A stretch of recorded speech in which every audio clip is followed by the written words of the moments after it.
Well, hi everyone. We've got a group of MPs here today from myself, Kanwal, Chris and Simeon. We're just talking about the topics of the week, and look, the big one is cannabis. Well, that's right, Simon.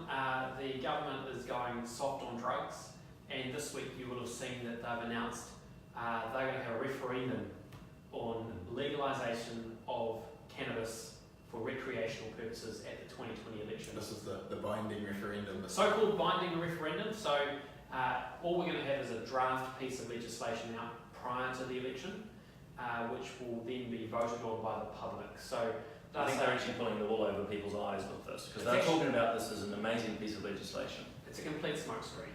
I think wasted opportunity is what they're calling it. The worst part is that we don't have the legislation in front of us, and That's we are right. going for the referendum without seeing what is going to happen in 2020. Exactly. There's some high-level principles around a legal age of 20, and things like, well, you know, we're going to have licensed premises and very high-level principles that they say they're going to put into the legislation, but we don't have the question, we don't have any draft legislation, and the most important point is it's not going to be passed before the election, which means if it does get a yes vote, it relies on whoever's in Parliament after the next election to actually bring the law into place. Well, I was just going to add in an election promise essentially by some of the current parties in Parliament, but not all, and even then we can't guarantee what 2020 beyond will look like. So That's right. Well, I was going to say, it strikes me as a blank check. That's right. That actually people are going to be asked to vote on some ambiguous question That's right. on a piece of law, which they'll talk a big game about it being draft, but it could be changed substantially Precisely. afterwards. In fact, I don't know about yourselves, it parallels Brexit, isn't it? And as it was said, that select committee process, Yep. what they recommend will be an important part of that legislation. Yeah. Well, we've all sat around select committees, and I can't think of any piece of legislation going through Parliament which has never been changed from when it's been introduced, even if it's minor and technical or But something else. All legislation gets changed somewhat. well, you're right, but of course you use the language like minor and technical, but actually sometimes those technical or seemingly minor changes, you know, for example, the age. They are major. Major effect, right? Yes. So, I mean, and on the age, you know, there's been a bit of argy-bargy this week. Did you guys hear the talk about the evidence showing that you've got to be 25 years old to, you know, before the brain's fully developed, and yet they're looking at a younger age than that in terms of the usage. So, Don't the Greens always talk about being evidence-based? Well, look, if you look at Talk about it. I've read the cabinet paper in full. There's only 2 paragraphs which talk about the harm, but they're well worth reading because it talks very clearly about the incredible harm that marijuana does cause. And look, I think this is a topic that we actually do need to talk about going into the next election. This is not about medicinal cannabis or medicinal marijuana products. This is not medicine. This is about recreational cannabis for New Zealanders. And we have seen from the Canadian evidence that there is a sudden increase in usage of marijuana over there. Yep. And that is again going to happen over here.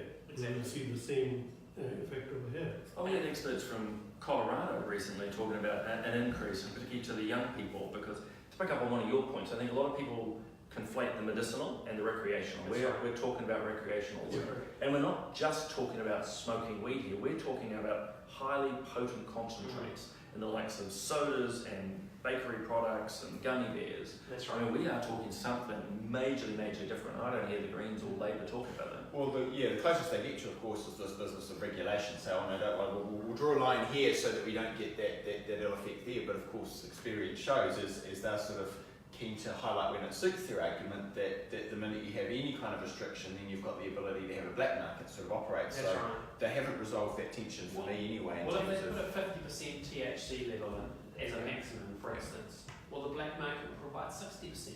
Yep. Because people want a higher dosage. Yeah. Exactly. And so it's kind of like a nirvana that they're trying to think that, you know, if the government controls the market 100%, it'll work. Well, I mean, look, this replaces it's the usual left-right, isn't it? That the left, Greens and Labour, and bizarrely New Zealand First, are all about control and this notion of government-controlled markets. I mean, what's that? You know, another funny thing, that they want to stop the cigarettes to be sold in New Zealand by 2025. Yes. And on the other hand, they are encouraging people to be addicted to marijuana. That's right. That's the worst part, and I think all these 3 parties in the government, they don't think about their policies, what they are going to promote in New Zealand. Well, the other thing, Kanwal, we're seeing from overseas is those big tobacco firms are moving and have already moved to the space of vaping, and they're now moving into the marijuana space. They're just developing their big business models. Yep. And what makes me laugh, tragically, is of course the Greens, Labour and others have always talked down these tobacco firms and what they're doing, and somewhat rightly. But now they're happy to support them, develop their new business models at the effect of our, harm on our people. Look, I think it's going to be a very interesting debate over the next 18 months leading into the election. But I think, we've got to get out there and actually just talk about what the evidence does show and present that to New Zealanders so they can make it an informed decision. Another thing touching on that in the cabinet paper is it talks about an education campaign. And so it sounds like a question. That's the very last. Education, how to smoke marijuana. That's right. Well, exactly. And how much money, taxpayer money, is going to be spent educating the New Zealand populace? Well, they'll argue that they're going to get a big tax haul. They haven't told us what the tax rate's going to be on marijuana, but they'll say they'll use that money. But have you seen what's coming out of, I think it's California? That the tax take is nowhere near as big as they thought. And to be weighed against the costs in economic terms, let alone social, of bringing into these additional strains on the health system. Mental health, that's something we've been talking about, and that Comes back to your original point. much on actually. And so to me, the starting point really again just sort of hark back to that fundamental of what's the problem that needs to be solved, and this is what we've always got to be asking ourselves in this place. I was in Amsterdam and I saw that there's a legislation where they can sell marijuana for personal use, but the challenges are there. There are so many loopholes. How they are going to handle those?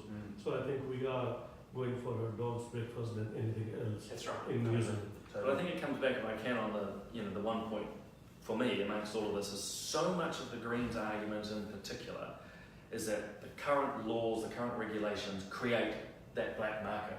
Yet what they're proposing is not actually a removal of regulation, but they're just moving the line. I think it was you saying that, Chris, or perhaps Simeon, but all that's going to do is they make it 20 years of age, certain potency level where it can be sold.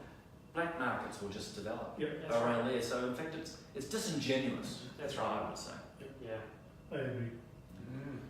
Yeah. And lastly, on the age, why 20? Why not 25? And why not align it to 18, which so much other stuff starts? The voting right is at 18. Exactly. Some may argue that we can vote at 18. Why not we can buy it? Exactly.